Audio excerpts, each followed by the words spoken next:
A very good afternoon to everyone. I'm going to take a couple of minutes more, but I'm sure at the end you will be pardoning me for having done that. So this this is about makeover of the knowledge assessment, and this is about questions. Questions tell us a story about the learners, about their knowledge, about the teachers, and lots more. But they need a little bit of makeover to unleash the real power within them, and to be able to use them to solve a big problem in education as I see it.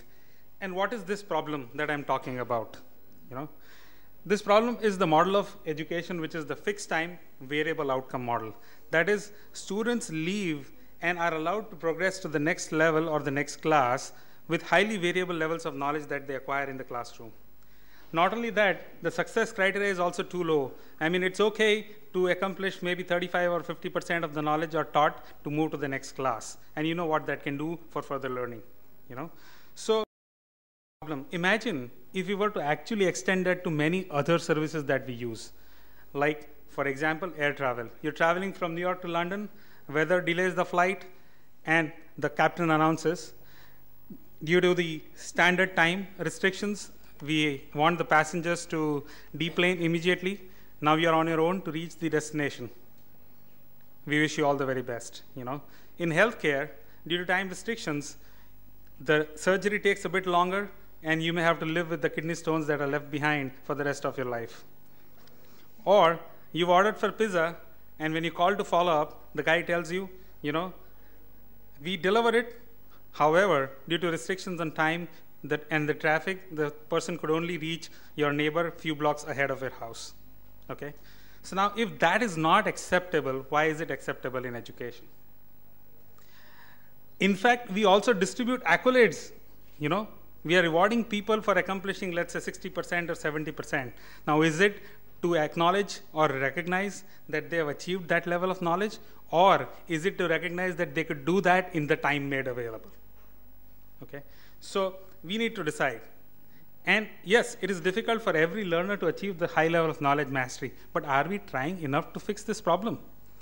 Or, let's face it, only when we do that will we find a solution to how to deal with this problem.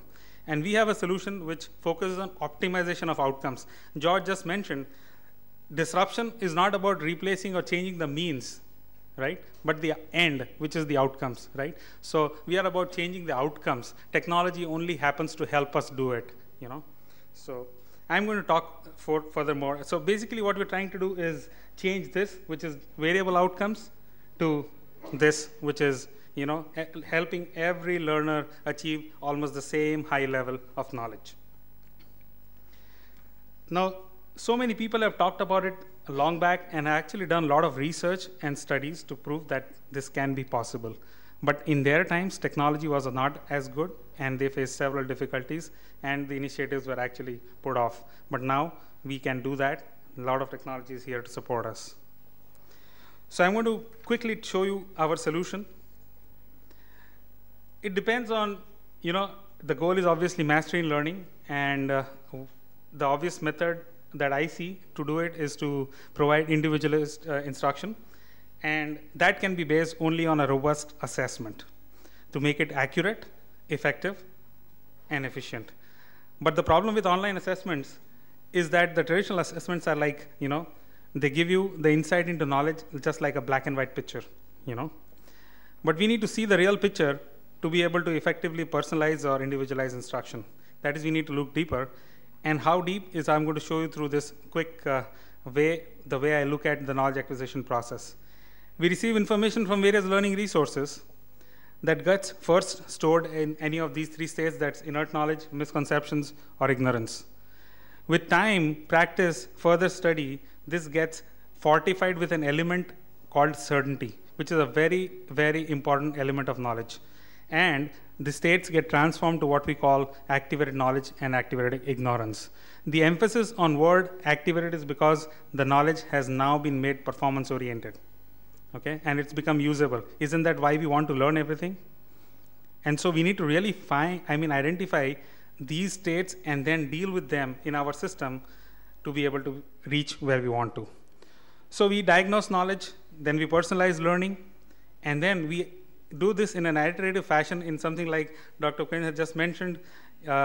It's like reinforcement periodically to ensure that the retention is high and until the high level of knowledge has been accomplished. I'll quickly walk you through some screens, just show them to you. This is a question screen from a diagnostic step. We ask every learner to put their certainty levels before they are able to answer. We classify the knowledge into these 5 states by collecting both the knowledge, that is the answer, and the certainty level. And then we deliver them with learning.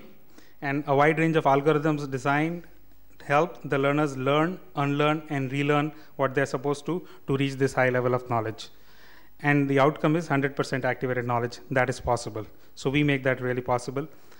And obviously, this process also generates a lot of data, which can help rich reports and learning analytics. The impact in a study that I'm going to share, learners have taken many sessions or varying sessions, but they've all shown 95% knowledge acquisition or demonstrated activated knowledge for 95% of learning objectives. So we're looking at further collaboration with progressive thinking companies and with whom we can partner in progress or further this technology, and also for some strategic investment. So, and now, before I leave, I'm just finishing. So I stand here in front of you because the doctor knows that outcomes are more important than time. When I just conceptualized this activated learning process, I met with a terrible road accident. And I had severe injuries all over my body. The doctors had planned for a surgery to fix all of that, which would last about 4 hours. They had to work for 8 hours. So time has to be, variable. Outcomes have to be constant. Thank you.